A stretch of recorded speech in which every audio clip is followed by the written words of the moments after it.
D&Dark Souls is a dark fantasy adventure intended for older audiences. Content warnings can be found in the episode descriptions. You were risen from the earth, given a second birth, when all has fallen into darkness, a chance to break the curse. Hello and welcome to D&Dark Souls, a dark fantasy actual play podcast inspired by mechanics from the Dark Souls tabletop role-playing game system and starring some of Phantasia's most fractured fairy tales. I am your host, Scribe of the Great Flame, and BBEG, Ben Magnet. Hello, I'm Danger Dan Jerz, and I play the Prince and the Pauper.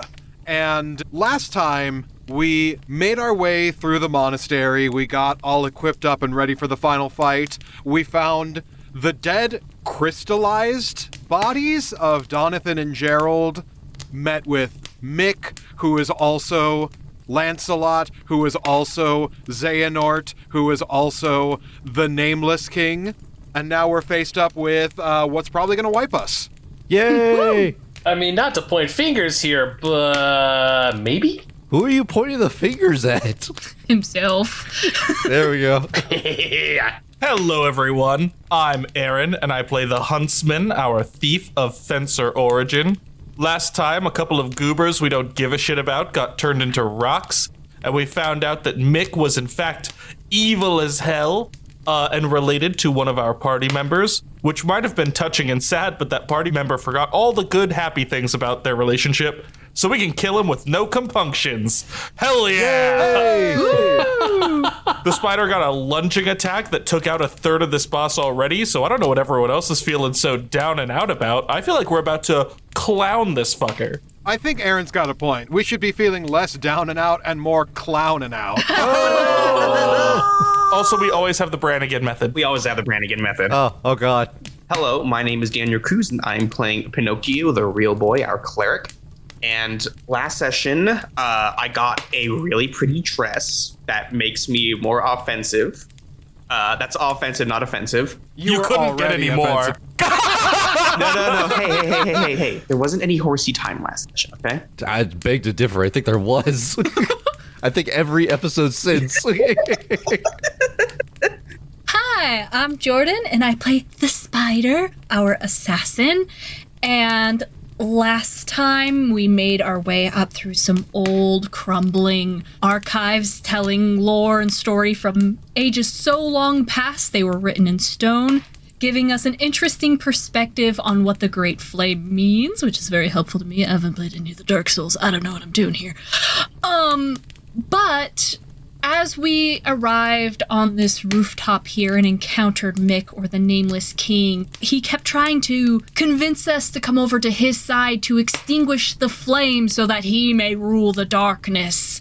And you know, the spider at this time doesn't know how she feels about the flame. She sees that a lot of lives are having to be sacrificed eternally in order to keep it lit, but also doesn't know what it means for the world to be plunged in darkness.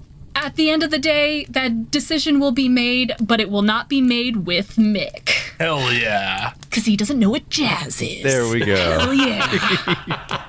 Hello, I am Grayson, also playing the Knight, also playing Mordred. I mean, got a memories back. We went through the whole stone library, got some cool information, and the big ol' reveal. Maleficent was not the head of the peripheral, dragon, I guess. She was just kind of like a centerpiece, and the benefactor turns out to be Lancelot, my old teacher.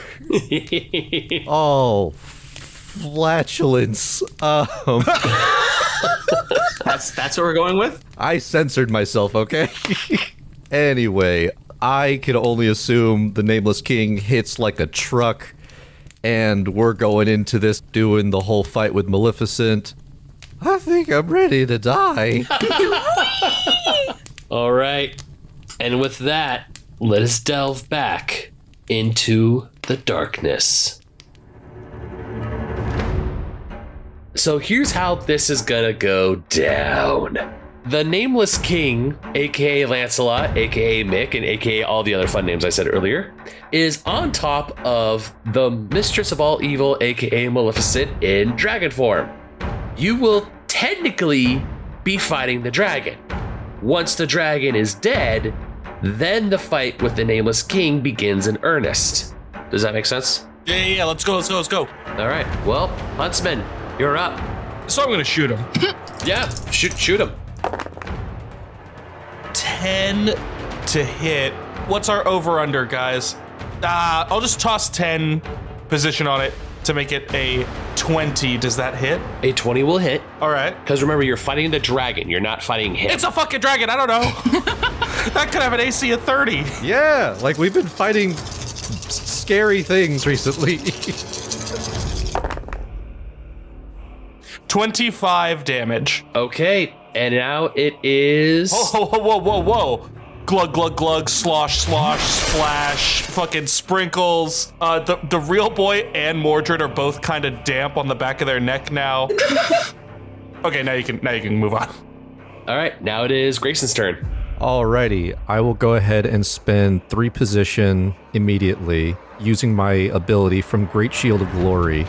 Who do we think is going to need the advantage? Probably Spider, because Yeah. that literally activates sneak attack just for freezies McWheezies. Okay, so automatic advantage on ability, saving, or attacks. Point. So you have that, and then Mordred is going to try and learn from his last battle and not attack directly. He's going to take his dash action and run all the way to the east side of the dragon. Not quite that close, he's still 20 feet away. For our audio listeners, Grayson has now positioned himself basically on the edge of a cliff, and I would like to just throw my bet in the ring about what's going to happen over there. I have a plan. That plan is to jump. There we go. Do a flip. That'll end my turn. Okay. And with that, the dragon is going to take flight, and it's going to land right here. Shit. Bye, Philip. Ruins my plan. And the dragon is going to make 2 claw attacks. Bye, Philip. It was so nice to know you. Hey, I pre-cast Strong Magic Shield before the fight. Yeah, that is true. And it lasts long enough to have sustained into this. You did. My AC is 26. Okay. And the dragon's claws are plus 12 to hit. Hell yeah. That's less than the fucking dancer. Let's go. So Maleficent sucks. She rolled a 2 and a 7 on both attacks. It's because she sided with Mick. Yeah. Yeah. Mick basically siphoned her power. 14 to hit and a 19 to hit. Those don't hit, correct? Neither hits. Cool. So she slams down, misses, slams down again, misses, and she is now upset, so she is going to do a roar. Shit. Does she have to? So Maleficent has 3 roars. Each one has different varying effects. So the first roar, each creature that fails a DC 18 wisdom save is now frightened for 1 minute. A frightened creature can repeat the saving throw at the end of the turn, ending the effect on a success. So she just lets out this guttural, draconic roar that shakes you to your very bones. And I need you all to make a DC 18 saving throw. I'd like to see her beat a 3. I got a 6 because I only rolled a 2. 10. I'm scared. 16, and I have a +2 on my wisdom. Nice. I don't know what Spider's doing. Maybe it just didn't mentally register. She has a +0 to her wisdom save, but it was 18 on the die. There you go. Meet to beat. Lucky you. Okay. The dragon's turn is now done, so that means, Real Boy, it is your turn. Hey, Huntsman, Yeah. have a don't die spell. I haven't been touched like that since Saturday night. I'm going to take my don't die spell back now. That's too late. Actually, you can't do that. You actually cannot do I that. can. It says here in the rules, it says, You'll never reach anyone else. It has to go to me. He can just hold on to it. at least play horsey while I do it. You know what? If we're just going to be weird about it, I'm just going to lean in. Yeah, do it. Horseman fucking puts you up on his back. Horseman. Horseman? The evolution. Complete jinx. This is some primo content, you guys. So mechanically, just so we can get back to the game part, I have a don't die spell. If you die, you don't lose your souls, which isn't that important. But on a d20 roll, if you roll an 11 or higher, you are reduced to 1 HP, not 0. Crisp. Cool. And then Thank you. do I get to do my wisdom save now, or? Yes. Cool, that's a nat 20. There you go. Oh, yeah. Incredible. The horsey time made him way less scared. It's a very comforting process. Like up on the huntsman's shoulders, I see the dragon and I go, wait a minute, I have lightning. In Dark Souls, dragons are weak to lightning. All right, and that is Daniel's turn. Jordan. I would like to Slayer elect. All right. And then I'm close enough I can use my sword. That'll be 22 to hit. That'll hit. Sweet. Okay. So, because of my black leather armor, your first turn, as though all enemies are surprised. So that'll be a critical because of assassinate. Yes. And then that'll be 5d6 plus 2d6 twice, because it's a critical. So here is my first attack. This is crazy, dude. 57? Hot, shit. crispy Christ. Good lord. Love it. That's a critical, and then Slayer Elect, double damage to that enemy once per rest. So times that sucker by 2, I do believe. 114. 114. This is crazy. Hey, doggy. 114 damage. Shit. The spider's like, I don't know where this came from. Maybe having a loving family really does strengthen your resolve. Wow. I could do anything. The Nameless King looks over, sees you driving through your sword, and goes, "You could have had your family from the start if you have just followed me." Nuh-uh. You couldn't hit shit. We ain't following you for nothing. And hearing the resolve of her friends behind her, she will go for the second attack. It will be a lot less flashy this time. Crit. 19 to hit. A 19 will hit. Ah! Nice. This AC is downright doable. That'll be 14 more damage. Do I pump in position, or do I try and survive an attack? We still have the Nameless King to go through. I feel like I want to hang on to that. So just the 14 then? I think so. I mean, you did pretty solid damage already. Only 128 damage total. Yeah, oh, sorry, princess. It wasn't enough for you. We're on the same side here, guys. I will give you this. Technically, Maleficent's bloodied. All right, skedaddle. Uh-oh. I will run away. So there's this little bit of brick that's right behind me as I'm facing the dragon. The spider will do whatever that was, and we'll skedaddle behind the wall, because holy crap, and I cannot do that again. That is... Incredible turn. That's so good. Thank you. Damn good. Okay, Dan's turn. All right, Philip, just go ahead and wrap it up. Do the same amount of damage, and we're out of here. Yeah, let's go. You got this, buddy. All right. We got our not at all offensively capable character. Hey, you've got that dragon breath. You explode now, Yeah. right? I do have a new spell, but I'm not going to be doing that because I am frightened. So, as the dragon lets out its roar, it rears up, and the prince flashes back and recovers a memory of being on the battlefield sent in Prince Philip's stead as he is attacked by assassins, knocked off his horse, and trampled to death. Oh. And the fear of that memory is flooding through him. I am going to dodge. I am going to stay rooted in place by that terror and try to push through and overcome that. So I'm going to make that wisdom save. Hey, 19! Woo! Yeah. I am going to cling to my shield of virtue, raise it up in front of me, and kind of crouch down behind it as I ready to dodge. And that is my turn. Okay. And with that, it is now the Huntsman's turn. Oh, shit. Seeing how emboldened by Miss Muffet's affection the spider was and how much damage she was able to do, Huntsman, like, reaches back and pulls the real boy onto his back a little closer. And he's like, hug me tighter, Pinocchio. We gotta do some damage. You know what? We're just gonna keep writing it. Just hug them even tighter. Now, why didn't you introduce this horseplay in our bedroom back in the day? My Oh, God. Well, I'm sad because I still have disadvantage because I'm scared. I am going to flavor it as she says that while I'm fucking lining up my shot. The Huntsman's got 10, so I have to use my position to bump it up to 19. I'll spend 9 position. A 19 will hit. And you can literally see the Huntsman miss, and then like the cool spirit energy that normally makes it strong reaches out, bumps the arrow into the right direction, so it actually hits the fucking dragon. And then the Huntsman wonders about things that could have been. Old Saturday nights. So 20 damage.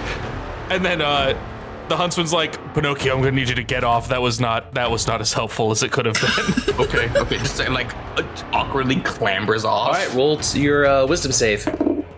I'm still scared. It was a 4. I have a question real quick because I think it might actually be relevant. Will I stop being scared since I'm scared of the dragon?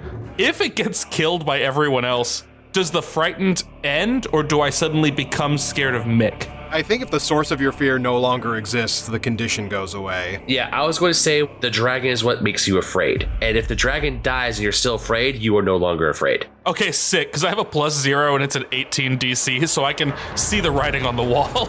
Oh. Also, for audio listeners, I got message that I've lost my horse privileges. All right, and that's your turn. Knight, Mordred, you're up. Alrighty, he's gonna run his 30 feet and make it, baby. Woo! I finally get to use Clarence. Not the special ability yet, but If you could please kill it, that'd be so cool. I'm gonna try. Natural 19. Nice. Let's fucking go. That's a critical for you. And then I'll roll one more. It's a modified 19. Oh, okay, yeah, a 19 will hit. 27 on the crit. Ooh. And another 21 damage on top. Ooh. How is she looking? She's not on death's door, but Don't worry, I've got a lightning with her name on it. Just skywrite it. And is that end your turn, Grayson, or do you have one more? Yeah, that'll do it for me. Save that action surge for Mick. Yeah, that's what I'm doing. Okay. So the dragon is going to make a claw attack at you and at the prince. So it's going to make its first attack at Grayson. Okay, 28 to hit. that'll hit. Okay. This is where we learn it does 10 trillion damage. I know. You will take 16 total slashing damage. Got it. And now for the prince, that would be a 22 to hit. 22 will not hit. Okay. And it misses you again, and it's now going to do its second roar. Do the roar. Yeah, everyone needs to make another DC 18 wisdom save. Deafened and frightened for 1 minute. A frightened creature is paralyzed and can repeat the saving throw at the end of each of its turns. I barely made that. I got just 18. Woo! Yeah! That is a 14. Oh, wait. Grayson, can I use the shield advantage now, do you think? Does it work saving throws? Yes. Okay. Yep. Sorry, so for this one, Ben, you said people who are not scared become scared. People who are scared get stunned/paralyzed? It's scared and paralyzed. Scaralized. The Huntsman is scaralized. And I rolled a 5, so that's a fail. So I am frightened. And you know what? The dragon is actually going to fly away. No! The Nameless King is just going to go like, you are the mistress of all evil. Prove yourself worthy of that title. And now it is Daniel's turn. Save us, Pinocchio! We're gonna move full distance, and then we're gonna measure. No! I can't lightning bolt it. Ben, move her closer. It's up to you. Only you can save us. That's the prince on the shoulder, and you get the you can't die spell. All right, Spider, your turn. Save us. Save us. Okay. Well, I don't get advantage because nobody's over there. So this might be a boring spider turn as well. This flyaway was really a biggie. Nat 20! Nat 20 for what it's worth! Yeah. It's not a sneak attack, but I'll take it. You are a crit machine today. It's so nice. That's gonna be 8 damage. 8 spicy damage. Just 8? Just 8. Because nobody's there. I don't have all my cool advantage things anymore. But still, damage is damage. I could pour position into it. Totally up to you. I could do that. And you have a second attack. And I have a second attack. Let's pour in 35 on top of that. Hey. Starting to look pretty rough. My second attack, 16 plus 7. That will hit. 1. Yeah! 1 I damage. saw. All right. Well, that's progress. And then she's gonna glug and Estes. Wisdom save? No, the 16. Okay. Dan's turn. All right, so she is too far away for me to do anything, and because I'm frightened, I cannot move closer to her. So I'm going to attempt that wisdom save. Alrighty. That is a nat 1. I'm going to burn my inspiration on that. You should. That is an 8. I'm not unfrightened, but I'm not critically frightened. So I am rooted in place against my will as I'm trying to push forward, but my legs won't move. And I will kind of turn to the other two and urge them, push me closer. And that's my turn. All right. Huntsman. Hope you're ready for an equally exciting turn because I'm paralyzed. So my turn's over. Let me see if I can pass that saving throw. Let's go. 8. All right, see you guys later. Don't you have that random plus 10? Oh, let me take a quick look. No. Wow, no. Oh, okay. All right, Mordred, you're up. Cool. So I know I can't move any closer, but hearing the prince, is there a check that I can do to basically like... Throw him. Kinda, I guess, because he wants to be moved closer. I would say make a strength check. Toss the prince. Toss the prince. Toss the prince. If you are sure about this, prince. His accent's gonna kind of falter a little bit as he says to you very earnestly, I ain't never been certain of nothing. Oh. That is going to be 19 flat. Fuck. Okay. Boy. How far do you want to throw him? I will toss him at least an extra 10 feet. 10 feet sounds good. I just need to get a little bit closer. And you can make your wisdom save now. Excellently done, young prince. And he's just gonna give like kind of a half-hearted smile. Let's see, you said wisdom saving, right? Yes. It's a 19. Oh. You are no longer frightened. Yay! And now it is the dragon's turn. So the dragon is going to fly over here. Don't you dare. And it's going to make an attack on the real boy. No! 14 to hit. My AC is 13. Oh, just by 1. 19 total damage. You know, this is the most position I've ever had. I'm fine. Huzzah! So the dragon is on its last legs. It is looking very rough, and it's about to do its last and final roar. I need everyone to make a DC 18 Constitution saving throw. Okay, cool. That's an unnatural 20 then. Hell yeah. I failed. Oh, no! This is rough all around. That is a 13 for me. Same. Ooh. Yeah, I also got 13. Those who saved take half damage. Those who did not save will take the full 8d10 thunder damage and are knocked prone. Ugh.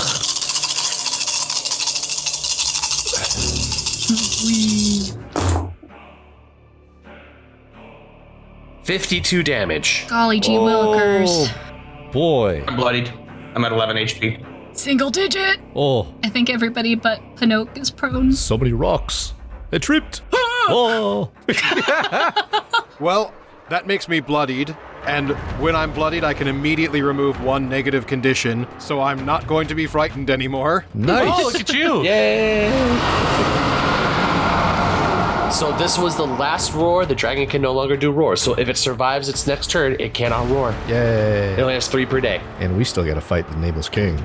Good. We were honestly looking so fucking good until that right there at the end. Yeah, until we all got frightened. And Pinocchio, it's your turn. Do it, Pinocchio. Make us proud. Save us. I'm going to roll with advantage because it's a spell attack. Okay. 21 to hit. 21 will hit. Yes. Awesome. 35. Describe your killing blow. Yeah! Pinocchio! I'm going to be super dramatic about this. Yeah! This is the dragon that lets out that ear-piercing roar that knocks everybody else down. Pinocchio, staring it straight in the face, manages to steel himself, takes his lightning spear, and as opposed to throwing it, he just stabs it down the throat while the thing is roaring. She flies and it's like a scrambling away, and as she is, she's choking on it. But then the lightning mixes with whatever is inside of her, and it essentially explodes. So the dragon is now gone, and I need everyone to get 18,000 souls to your soul bank. Woo! But as the carcass of a blown up Maleficent is strewn across the battlefield, you see floating down the Nameless King in full armor, wielding a sword spear in his hand, looking up at all of you and says, "You know, she was so eager to bring the darkness. Pity that she won't ever see it. You all have one last chance. Join me. Help me extinguish this accursed flame, or I will send you to a worse darkness." We have come this far. We've sacrificed much. We have grown and learned, and we will not let you snuff out the light here and now. So then be a pawn for the flame then. It'll be more fun for me to snuff out your lights. And now, the true final battle begins. So now that Maleficent is dead, the fear that she was using with her roars is now gone. So the source of your fear is gone, but now a new source of fear is staring at you right in the fucking face. Nah, not if I close my eyes. Got him. So also I must stress that from here on out, if you guys do happen to TPK, you will get into the next fight just against the Nameless King, no Maleficent, but he will be at full health because that shot that Jordan was able to get off knocked him out pretty good, to the fact that he's actually kind of bloodied. Ooh. Wait, like the actual mechanical term bloodied? Ooh. But now that he's technically bloodied, he's also stronger. Oh. Good luck. Interesting. I'm ready for the one shot. So, the first thing the Nameless King is going to do, he's going to spend 5 position, and he is going to chuck a lightning spear at the Huntsman. Oh, Hey, that's my job. That's my job. I mean, not at the Huntsman, but throwing lightning spears, that's my thing. That wouldn't happen to be a sick, tasty, delicious, sopping, wet deck save, would it? Oh. Why do you have to say it like that? I just feel like it affects reality and makes it more exactly. DC 17 dex saving throw, or take 54 points of damage. If he fails, is that half? If he makes it, it's half damage. He has evasion, I think. Yeah, I rolled a 23. I get fucking no damage. Oh, hell yeah. Oh. Let's go. Well, no wonder the Queen of Vanity took such a liking to you. It was the flexibility, yeah. Honestly, I don't need to know any more of what happened in your boudoir. As he just jumps up and lands right in the center. Oh God, he's over me. So as he lands right in the middle of the prince, the real boy, and Mordred, He's like, now let me show you what near eons of being alive has taught me. And he is going to make a multi-attack at each one of you. 1 to Grayson, 1 to Dan, and 1 to Daniel. I'm just not even gonna make you roll. I'm dead. He could nat 1. I could nat 1. So if you nat 1, anything else, I am dead. I will go in order, so I will go to Grayson, to Dan, then Daniel. If I nat 1 on either of them, that is the fail. Can you nat 1 on at least like 2 or 3? 27 to hit, Grayson. That'll hit. You are going to take 15 piercing damage plus 27 lightning damage. Alrighty. All right, next one is going to go for Dan. Well, I'll be damned. That is a 19 to hit. Does not hit. So he is able to step and shock Mordred. He takes a sword back, tries to slice at you, actually whiffs, but now he is going to swing his blade over to the real boy, and that was a 3 on the die. So I assume that's going to hit. What's his modifier? Plus 15 to hit. Yes, he hits and he kills. And I only have 17 HP. Wait, does that mean you're bloodied? Yes, I am bloody. Then that goes to me. Get back up on your feet, real boy. Okay. And I am resistant to both types of damage, so that'll be cut in half. I believe that is 21 after having it. Well, this was going to be a slice. It's a different type of damage. Never mind. It's a slashing and fire damage. Are you resisting the slashing damage? Slashing, yes, not resistant to fire. All right. The slashing damage, it's 22, cut 22 in half, so that'll be 11. And you will take the full 27. So the slice is slashing and fire. The stab is piercing and lightning. What's the lightning spear? His lightning strike attack? It was lightning. I was joking. You could carry on. Oh, God damn it. So that will be his turn. Is it my turn? It is your turn. Huzzah. Okay. 19 to hit. That will not hit. That will not hit. Okay, we're going in for my second attack. 23 to hit. A 23 will hit. Real quick, I'm going to slurp another Estus ahead of time. Okay. So that'll be 15 plus 22. I'm going to pour 22 position into it for a total of 37. Oh, yeah. Okay. Let's go. Lancelot's been alive for so long. He has fought countless battles. This does not faze him. He feels it, but he just gives you a glare, grabs the arrow and pulls it out himself and just nonchalantly tosses it back at you and just looks at you and says, "Try again." And she's going to go, eep, and is going to run away. Hell yeah. The tried and true method. And that will be her turn. Dan, you're up. All right. Going to immediately do an Estus. For my action, the prince is going to say to the Nameless King, dropping any and all pretense, "Oi! Since we're dropping all pretenses, you ain't gonna be taken down by no bleeding blue blood. That little crystal curse that you did to your friends back there, was it something like this?" And I'm going to use White Dragon Breath. Oh. Hell yeah. That is a DC 17 Dexterity saving throw. Okay. Oh, he fails. He Nice. Oh, get him, Papa. Stack it up, stack it up. All right, so that is 10d6 piercing damage, and he is paralyzed until the end of his next turn. Papa. Paralyzed? Paralyzed. Oh my god.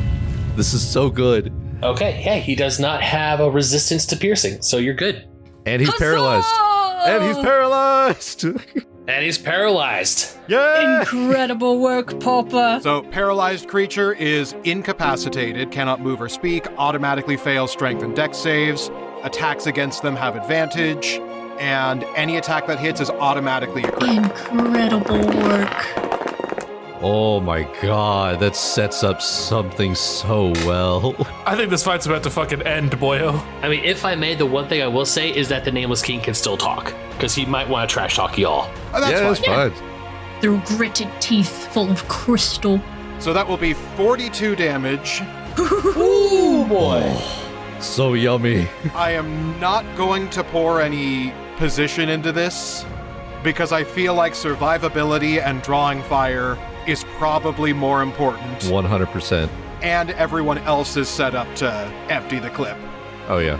As you blast the crystal into Lancelot's face, he looks over at you, go, "Oh, this is embarrassing. I've been watching you, Popper. I seen every fight you fought. All you did was yap, yap, and yap. And now is the only time you go on the offensive?" All you did was miss. What are you talking about? Shut the fuck up. You know, Popper, part of me is a little proud of you for actually growing a spine that I thought was once trampled. What's embarrassing is not understanding the utility of a good distraction for drawing fire and taking hits that the others can't get back up from. Hell yeah. That's my turn. God damn. All right. Question, for that spell, is there any chance for a save? It will wear off at the end of your next turn. Oh. Just automatically, so there's no save. Okay. I think there is something I can do for when that happens. But we're gonna have to wait for that one because it is Aaron's turn. Yeah, we'll see if he gets another turn. So, first, you see the Huntsman pull out what looks like effectively a vat, approximately the size of a sports Gatorade receptacle, and dumps Estes on himself. Gets the little beer drinking hats and has an Estes flask on each side.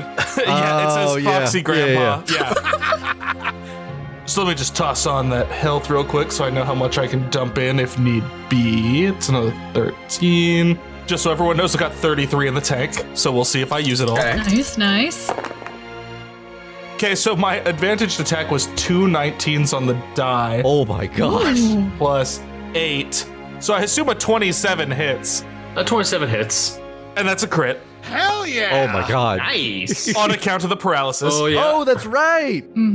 So... Oh, actually, it is not. Sorry. What? Paralyzed. Any attack that hits the creature is a critical hit if the attacker is within 5 feet. Oh, that's rude. I am so sorry. All right, well, Gawain, fucking Gawain. Mordred, you're gonna get to do your thing. Oh, I've got a thing. Sorry, for some reason I mixed up my Arthurian knights. So funny. 30 off the dice. Let's go ahead and toss a crisp 31 onto that. Oh my god. 61 damage. 61? Yeah, Skippy. Mr. Motherfucking Railgun, you aim your bow with all of that energy you have felt, and you hear the Queen of Vanity whisper in your ear one more time. It's like, "You slay him, you are still worth nothing. You are nothing without me." And then right before he loses it, he says, "You know, I used to think you were right about that. But now, I've got a family, and my friends are my power." And then he's gonna shoot the bow. And as you loose your arrow, the arrow finds purchase, and you just hear the Queen of Vanity scream one more time, and it goes silent. You were supposed to die, by the way. Your thoughts are your own, but looking up at the Nameless King, who is still stuck, he is rough. Grayson, do it. Get him, Mordred. Mordred will look at his shield and start sliding it off of his arm. I believe you have played your part. It has done all of us well. Drops the shield, grabs Clarent, his sword, raises it with 2 hands, and you said 5 feet away, it's auto crit? Any attack that hits the creature is a critical hit if the attacker is within 5 feet. Excellent. I believe I meet that criteria. And I will simply call ahead of time. I will be using Clarent's special ability. Spend 5 position to deal additional damage equal to the difference between your current position and maximum position. I am currently at a health of 7. My max is 103. Oh my god! So automatically, I'm already doing 96 damage. I'm going to go ahead and roll. This is at advantage. This feels very poetic. I rolled an 18 plus 8, That will hit. rolling all my damage.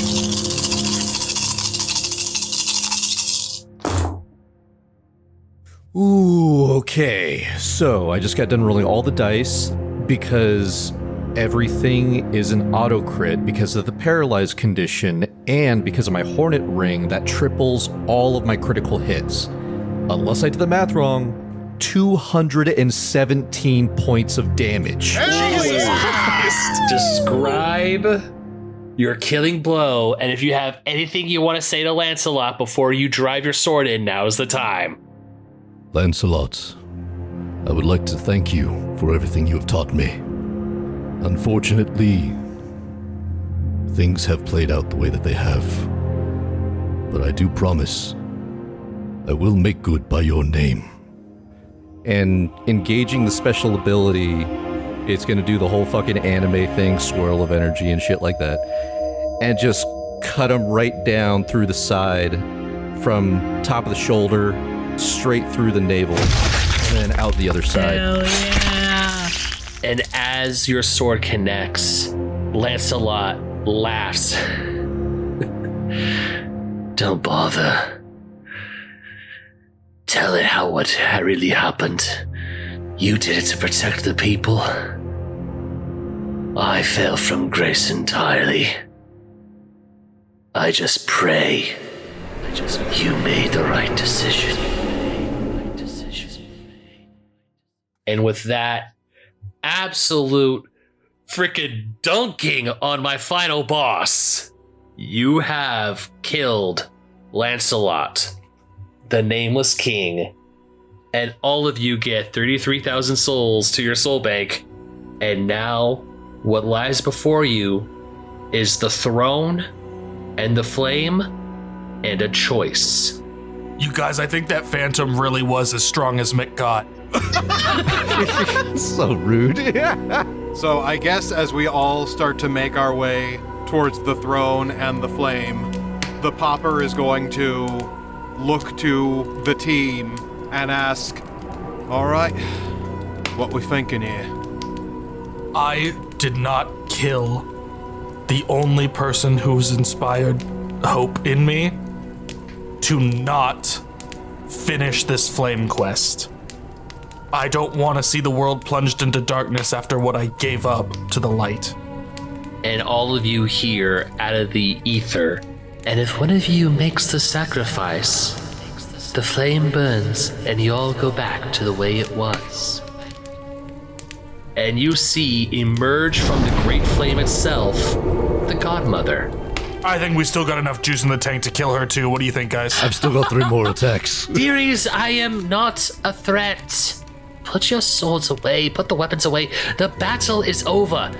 I am here to tell you and to give you the final choice. The title of Lord of Embers was not a thing before. The princesses, when they cast their spell to stall the vile ones, they did it because one more sacrifice was needed. One of you needs to sit upon that throne and act as kindling for the flame. Your soul will be a part of the flame and the princesses, and not only will you be Lord of Embers, but you will be King of the Great Flame. But also it comes with a price. You will be stuck, essentially trapped, on this spot, tending to the flame, making sure it does not go out again until the time for new princesses must arise. How long that will be, I do not know. So the cycle will just keep happening? Sacrifices will keep having to be made? The cycle may stop. May? We do not know what the flame needs, but what we can do is we can study it. If one of you were to take the throne, the flame will burn for eons, millennia. Maybe it will never go out. But what I do know is that what you have all done just now is you have saved everyone alive. You are now free to live your life as you see fit. What I do know is if none of you decide to take the flame, then the cycle will indeed continue. New princesses will be born, they will live, and when they pass on, they will join the flame. But if you decide to take the throne, one of you takes it. Fairy Godmother, can you answer a question honestly for me, to the best of your knowledge? What actually happens if the flame goes out? Darkness. And what does that mean? It means the end. Everything fades away. Essentially, it is another form of death that I shudder to think about. Do you remember when you all first died? The absolute terror, the uncertainty. That is what will happen. But it doesn't stop. There is no peace. There is just darkness and the void. What Lancelot wanted to do was cause the darkness and build everything anew. Blank slate. You stopped that from happening. You saved what we have. And personally, I think it was the best choice of action. I don't know for certain if the cycle can be completely put an end, but I do know for certain that it could be halted for a very long time.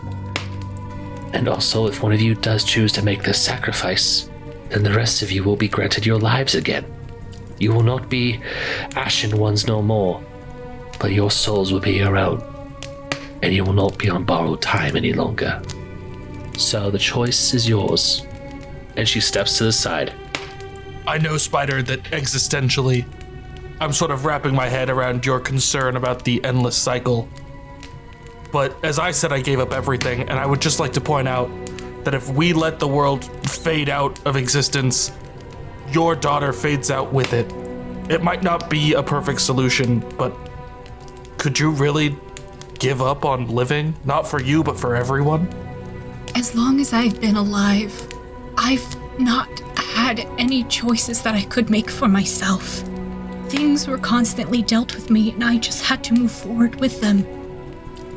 And even coming back from death, it was just one straight path of you must do this. No branching, no choices. And now we are here with a choice. But once again, I feel like we are still given none. And if we continue this cycle, it's all to feed the flame, to study it, to see what might happen, knowing that it's more likely than not that more people are going to have to be fed into it. I know the flame has been a comfort for us, but I still can't help but feel deep down in my core that our very existence has been just to feed it like it's a parasite. I, of course, will go with the popular vote. If Edward wants to sacrifice himself for the flame, to be with his princess again, I won't stop him. But that is how I feel about this choice. And the rest of you? I do have one question to the young prince. What kind of king would you like to be? He is going to ponder, and he's going to remember the teachings and lessons that he's learned from this party along the way. He is going to remember the Huntsman's words that prey is easiest when you draw them in close. I fear we have created a villain. I'm so sorry, team. He is going to remember the real boy's insistence on the necessity of sacrifice and giving things up in order to attain power. He is going to remember the quick ease with which we dispatched a fellow pauper, Patches. He is going to remember the mercy that we showed and the care and tenderness with each princess. He's going to remember how far Mick misstepped, and he's going to remember his own humble origins and his animosity towards those who abused their power. And he's going to ask the Godmother, I don't know if you got this answer, but what's it like? It is peaceful. It is fulfilling. And it is quite wonderful. Will I be able to feel the passage of time, the cold, the hunger? You will feel no such things, for your soul will be one of the flame. You will be there tending it to it, and you will be with the other princesses, helping in their work. You will only be back in your physical body should the flame come under a new threat, and you will be here to defend it as the last line. And he is going to sincerely look to the group and say, I ain't never feared me own death. I feared going hungry. And if I do this, that ain't gonna happen no more. I promised that we would be getting what we want, one way or another. I understand your hesitancy, Spider. You ain't never been given a choice. I'll let you choose. Mordred readies his sword. I'm kidding. As Mordred readies his sword, the prince is going to look at him, smile, and say, and if I ever step out of line, you know a thing or two about deposing rogue kings. Will you set things straight? Are you asking for me to stand guard and to make sure that you stay on the proper path? I think he's asking you to kill him if taxes get too high. Right, well, in a soul-based economy, how exactly would that taxation system work? Would you like a demonstration? And Huntsman's eyes start to glow. No, stop that. If he were to do this, there would be no need for such a morbid exchange of currency. Well, nobody has any fucking gold anymore. Surely if we're doing any infrastructure projects, we need to be based on something, and our currency is based on souls, so I just want to make sure I understand what it is I'm going to be legislating over. Do you want us to leave the soul standard? That's a horrible economic decision. You back off, okay? Godmother, I don't know that you're set to rule. What I'm trying to say, dearies, is that if he were to take that throne, there would be no need for you won't be able to use your souls. Your souls will be your own. The only way to give a soul is through death, and that will be permanent this time. So you're saying this is a bubble, and we're about to really go in for I think she's trying to say that we're being a little bit pedantic about this, and we need to make a choice. Yeah, we sort of took the wind out of your sails. What's up, Spider? Right. Apologies. Running me mouth is an old habit. Edward, how would you like to see your princess again? Would you like to see her in the flame? Or would you like to see her beyond this? If I'm sitting on that throne, it ain't gonna be as Edward. King Philip Edward Phantasia I. It's got a nice ring to it, but that ain't me name. That's his name. If I'm taking that throne, it's as Thomas Canty. Nice name. Canty, what? God damn it. I think the spider's just gonna put a full hum on Huntsman's face. Just like, shh. Sorry, go on. Actually, it's no longer Thomas Canty. It is Sir Thomas Canty. Well, Sir Thomas Canty, do you want to sit on the throne? The real boy kind of raises his hand and says, I think we've kind of made our choices, but I'm just saying I am made of wood. I think I would make some pretty good kindling. I'm not saying I have to, but just throwing that out there. You're no longer made of wood. You are supposed to live a happy life with your father. You know, I'm just gonna step back and let the prince have his moment. Just throwing that out there. You don't even have a princess in there. I'm not gonna take it from him. I'm just saying it's there. The pauper is going to approach the throne, and is going to say, "When I was killed by Aurora, the universe spat me back out with indifference. I'm looking forward to giving the universe a good kick in the bollocks." And he's gonna look one more time to everybody, look one last time for reassurance from the spider. She'll look you in the eyes and give a warm smile and a nod. But some tears will start to fall from her face. And he will say, "The Nameless King is dead. Long live the king. And welcome to the Jazz Age." Yay! And he will take the throne. As you sit upon the throne, you feel your body lock in place. At the base of your feet, you feel a heat, but the heat is not painful. It is actually the same type of warmth that you felt going through the bonfires to get back to the Shrine of the Flame. And as this flame starts to rise, you hear the Godmother say, "All hail, King of Embers, King Thomas Canty the First. Long may he reign, and long may the flame burn for all of Phantasia." And as the flames rise and engulf you, your armor starts to melt away, but you feel no pain. It shifts and morphs into a beautiful golden regal armor. The colors are not just of gold, but they are a mixture of gold, silver, and right in the middle of your breastplate is a beautiful rose gold embedded rose with some thorns. And as the flame continues to rise up to your body, it covers your head. A crown is shaped from the flames and a helmet covers your face. As you sit armored, a grand sword bursts out from your sword arm. The sword of the bonfire. What was once rusted and burned is a beautiful rose gold sheen, adorned with some thorns on the blade, adorned with a rose at its hilt.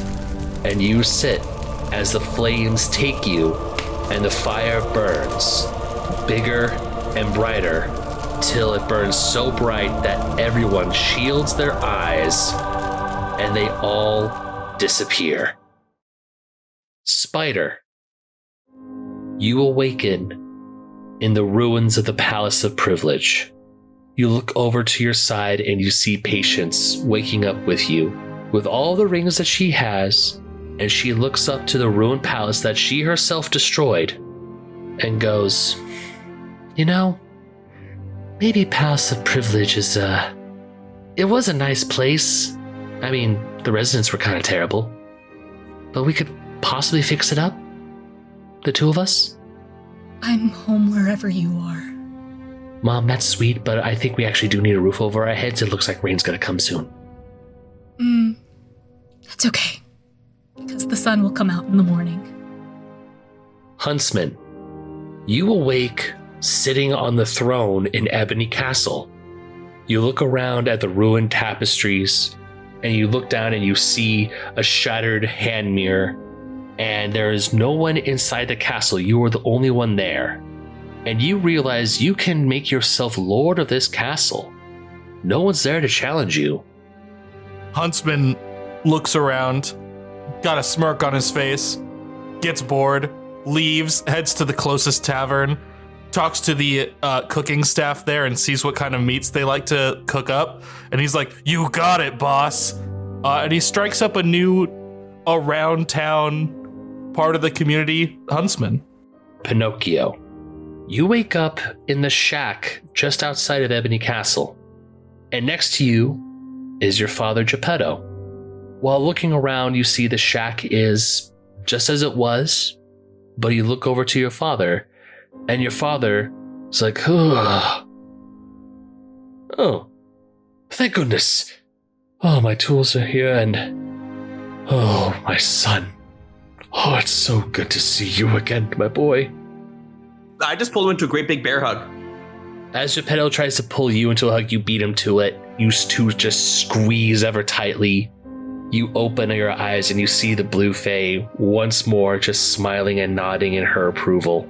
Your little cricket friend starts chirping because you two seem to be smushing his cage in between and he's trying to get some air. You'll be fine. I hold the hug for like a few more seconds. As you two break apart from the hug, Geppetto looks at you and goes, "So, well, this old shack has seen some better days.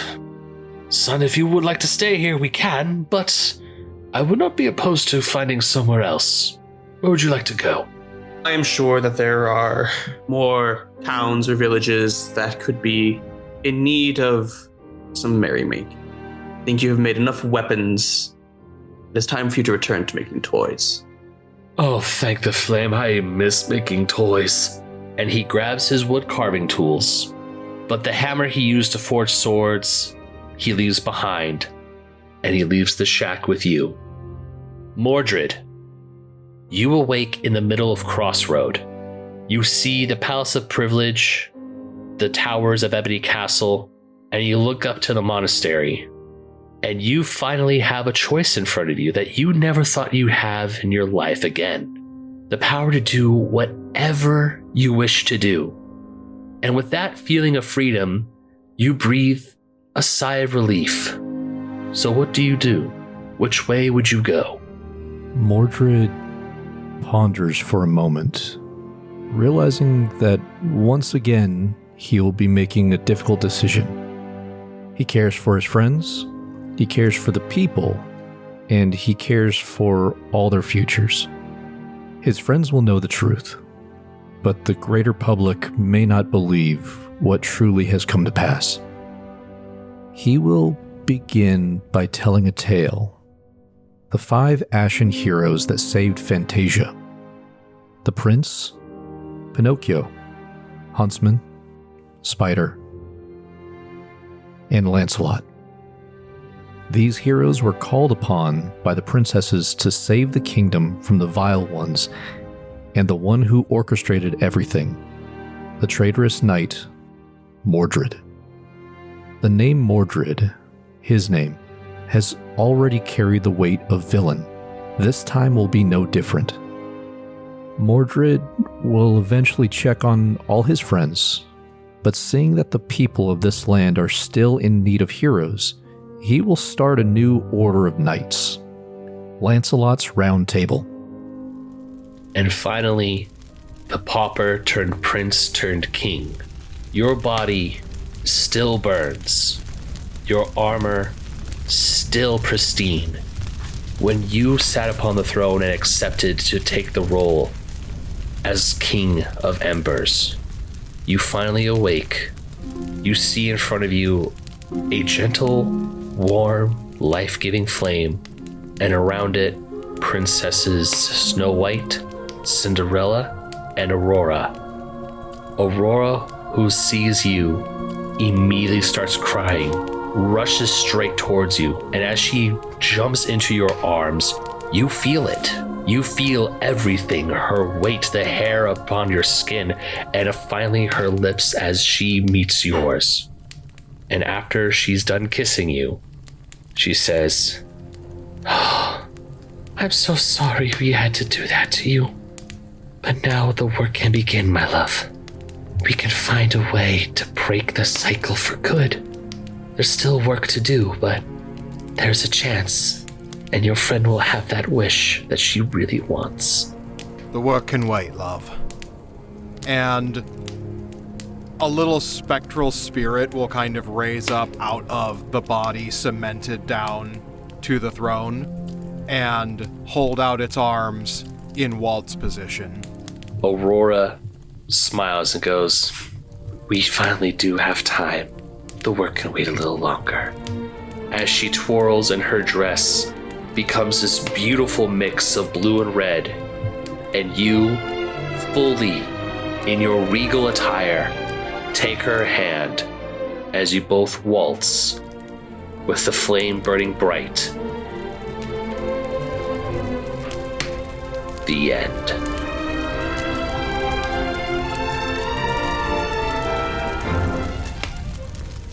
You were risen from the earth, given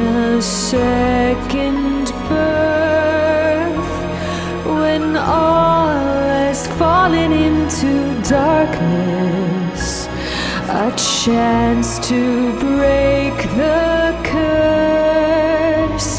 The sound of battle cries, blood red dirt and crimson skies.